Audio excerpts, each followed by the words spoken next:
What's up, everybody on YouTube? AJ Russ back here with another video, and today we'll be recapping Week 8 of the NFL season.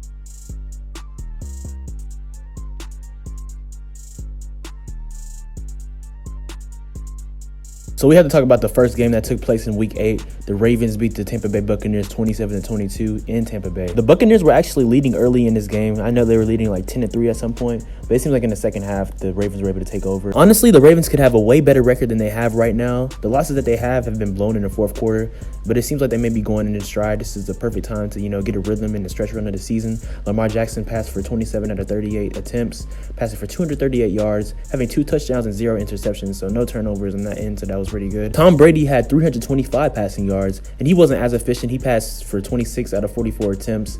But, I don't know. Tom Brady, he's still a great quarterback. He's a good quarterback. You can see the drop off a little bit because their offense has struggled to score a lot. They scored 22 points. It obviously wasn't enough. Their defense has been regressing because we thought the defense was one of their strong suits. And it has been even before Tom Brady was there and when Jameis Winston was the quarterback. They currently have a 3-5 record right now, which is crazy to say. I can tell you no one expected that going into the season this year. And right now, their leading division winner right now is the Atlanta Falcons. And let's go and talk about that game because now they're 4-4. The Atlanta Falcons were able to edge out the Carolina Panthers 37-34 in overtime. And it looked like the Panthers were going to win at some point. PJ Walker had threw an impressive pass to wide receiver DJ Moore. And DJ Moore, it was an impressive catch, but he over-celebrated. He took off his helmet, got hype at the crowd and everything, which caused a penalty and caused a 48-yard extra attempt, which they missed, obviously, because, that's not the usual range for an extra point. Now, I'm not about to sit up here and say that one play cost him the game because in overtime, the same kicker was able to kick a closer field goal, had an opportunity to win the game, and he missed it. So I'm not going to lie, he botched it and kind of sold. But, it's a team game, so you can't place it on one player, the kicker or the player. There's different things that happens in the game to lead to a loss or lead to a W. And Marcus Mariota, he's continuing to improve.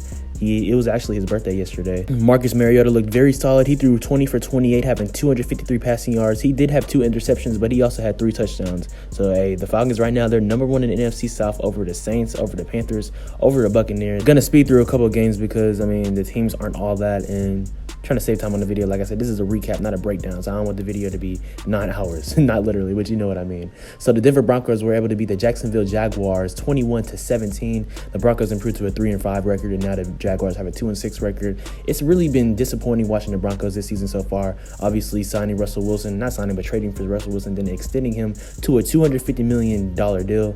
And the offense has just been terrible. Things are not working out between him and Nathaniel Hackett. The defense is all world. They're very good, but they need an offense just to support them a little bit, and the Broncos have not been able to show that. Philadelphia Eagles continue to show why they're arguably the best team in the NFL right now, dominating the Pittsburgh Steelers and fellow Pennsylvania team 35-13. They're 7-0. Jalen Hurts is continuing to show why he's an MVP candidate. A.J. Brown is showing why he's one of the best receivers and why him and Jalen Hurts are a perfect duo together. Jalen Hurts was able to throw 4 touchdowns, passing for 285 passing yards on 19-28 attempts. And A.J. Brown, like I mentioned earlier, he's been perfect for the Eagles, a perfect trade between them and the Titans this offseason on the draft night. He had 6 receptions for 156 receiving yards and 3 touchdowns, an average of 26 yards per catch. So he's showing that he's one of the best receivers in the league, which we've been on.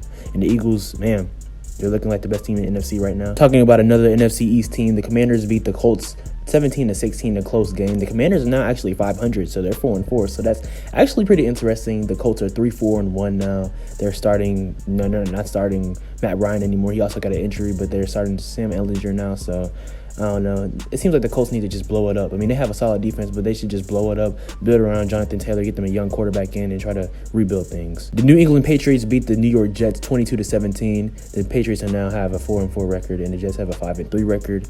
And really, I feel like the Jets could have won this game, but Zach Wilson absolutely just launched the ball and said YOLO. He threw 3 interceptions. He had 355 passing yards, but I feel like that's deceiving because, a lot of his things were just shots.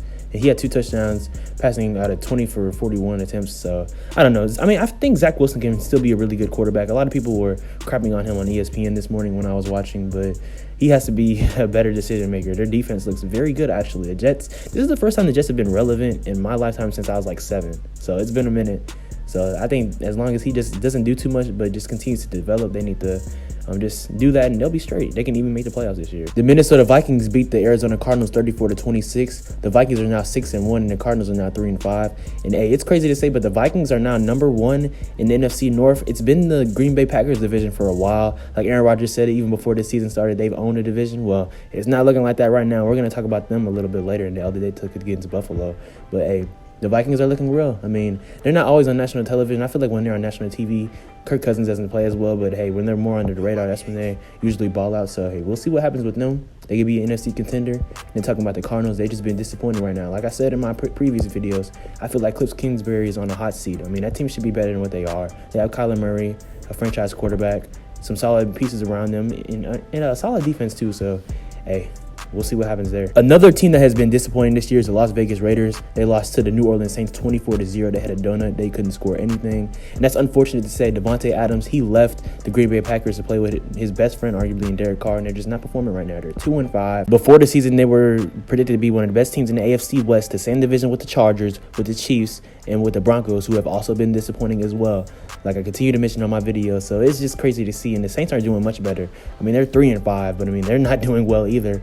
I mean, Andy Dalton has been playing for them solidly. Jameis Winston has been hurt at different times throughout the season, but I feel like he'll be able to come back. But nah, I mean, like I said, these are just two teams that I don't really want to talk about. Not too relevant. I shouldn't say they aren't relevant, but they just aren't contenders. They aren't that good. So yeah, let's go into the next game. This next game features two teams that actually weren't expected to do as good as they're doing: the New York Giants and the Seattle Seahawks. The Seattle Seahawks won his game 27-13. The New York Giants now have a 6-2 record, which is still really good, and the Seahawks now have a 5-3 record.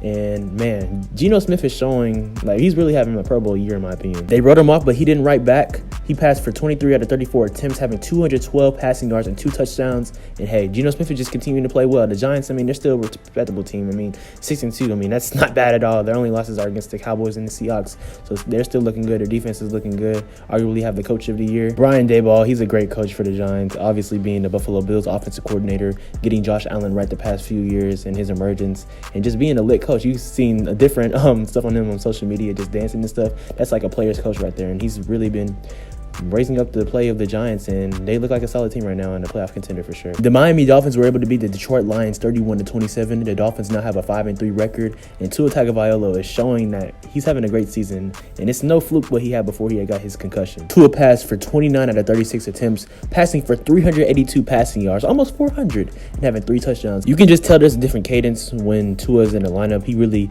has his guys amped up to play. Even Tyreek Hill, he just notices how good Tua is. And I mean, Tua, he has a chip on his shoulder all the time, continuing to prove that he's a great quarterback, even though he's undersized. So I'm looking to see the Dolphins as a playoff contender, and I'm excited to see where they'll go. The San Francisco 49ers beat the LA Rams 31-14, and now the Rams have a 3-4 record, and the 49ers have a 4-4 record overall. Newly acquired running back Christian McCaffrey from the Carolina Panthers, who is now on the 49ers, star running back, I should ask. He had a star game. He threw a passing touchdown, he caught a receiving touchdown, and he also, of course, ran a rushing touchdown. I mean, that's light work for him. I'm not saying it's light work to pass a touchdown, to receive a touchdown, and to run a touchdown in the same game, because he's the first person to do that since LaDainian Tomlinson in 2005. But I'm saying that just rushing for one, that's easy work for him. And he's still one of the best running backs in the game. It's always just been health for him. Him and Saquon Barkley, they've continued to be the best. They've just been injured over the past couple of years. But yeah, the 49ers are real. They're tough with him. With him and Deebo Samuel in the lineup, it's going to be crazy and scary for opponents. Deebo Samuel didn't even play yesterday, and they still almost beat the Rams by 20 points. So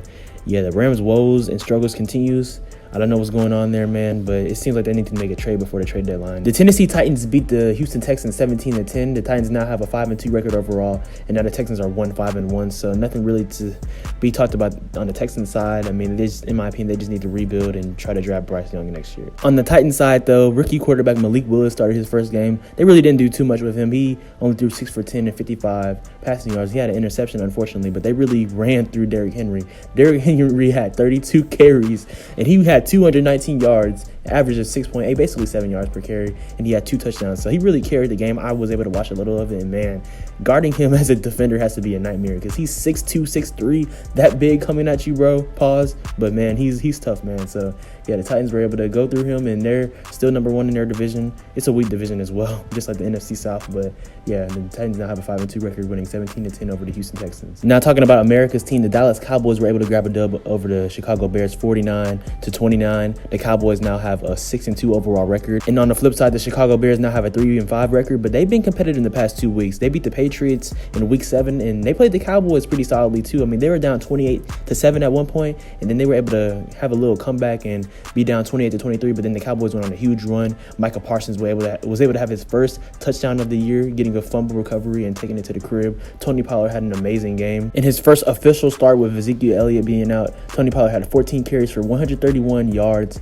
having 3 rushing touchdowns and averaging 9.4 yards per carry. Like, you get to see his explosiveness on full display yesterday, and I feel like Tony Pollard arguably is a better running back than Ezekiel Elliott. Really, I don't even think that's an argument, but I don't want to start that controversy because, I mean, that's a controversial topic in Dallas. But, hey, Tony Pollard has been him. Even for the past couple of years, he's been one of the most underrated backs in the league. Dak Prescott looks like he's getting back into his rhythm yesterday, throwing 21 for 27 attempts, having 250 passing yards and 2 touchdowns. As long as the Dallas Cowboys continue to run the ball through Tony Pollard, Ezekiel Elliott, and then relying on a defense, and then Dak can make big plays when he needs to, not necessarily trying to be the hero every single play, anything can happen with him. Moving on to the next game, the Buffalo Bills beat the Green Bay Packers 27-17, and really that game score is deceiving because it really wasn't that close. In the second quarter, it was as much as 24-7. You know, the Bills are really showing why they're the AFC favorite right now and the favorite to win the Super Bowl overall, and the Green Bay Packers are showing why they are one of the most disappointing seasons thus far. Josh Allen really didn't have the best of games. He had 13 completions on 25 attempts, which is it's over 50%, but it's not really that efficient if you think about it. And then having 218 yards, and he actually threw 2 interceptions but had 2 touchdowns. And also connecting with his favorite wide receiver, Stephon Diggs. Stephon Diggs had 6 receptions for 108 yards, and for each catch that he received, averaged 18 yards per catch, 1 touchdown. So, Stephon Diggs, I mean, I said he's Josh Allen's favorite. I mean, he's his best receiver, and you can obviously tell they have real chemistry after being traded there in 2020, just over the past 3 years, just getting closer, being one of the best quarterback wide receiver duos in the league. So, yeah, the Bills are for real. The Packers' success in this game really came from the run game. Running back Aaron Jones had 20 carries for 143 yards. He didn't have a touchdown, but he did average 7 yards per carry. Aaron Rodgers threw 19 of 30, having 203 yards and 2 touchdowns and 1 interception. But, I mean, I really feel like they're missing Devontae Adams, but it's more than that, too. I mean, the defense is slippery at times. But, yeah, it's just crazy seeing teams like Green Bay fall off a little bit from last year. Same thing with Tampa Bay.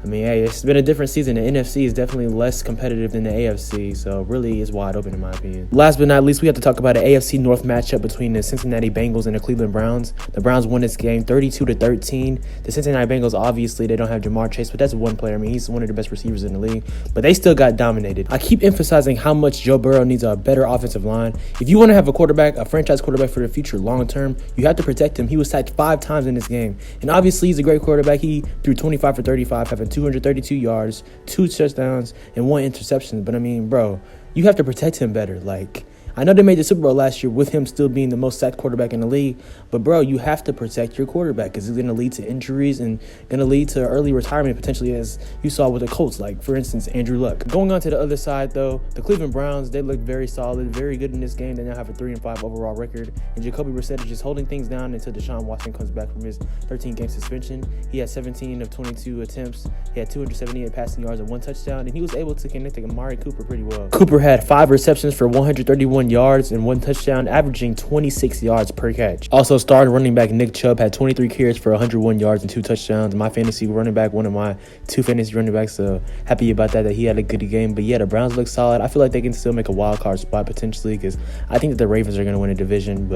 And I think that the Bengals, they can make wild card too. It's just so mixed up there. The division, I don't know. It's been up and down this year. Let me know in the comments down below some of your thoughts of the season so far. Who are the contenders? Who are some of the most disappointing teams this year? Who you have winning the Super Bowl? Just let me know in the comments down below and let's talk. I appreciate y'all watching. Make sure to like, comment, subscribe, and turn on post notifications. Follow me on Instagram and Twitter at SwaggyWest, and also on TikTok at SwaggyWest02 for cooking videos, contents, and shorts like that. I appreciate y'all always. We are so close to 1,000 subscribers, guys, like 20 something away. Man, I'm so ready. Gonna continue to post more sports stuff, pop culture, all types of things, all types of videos. So I appreciate y'all. Be blessed. Love y'all, and thank you for everything.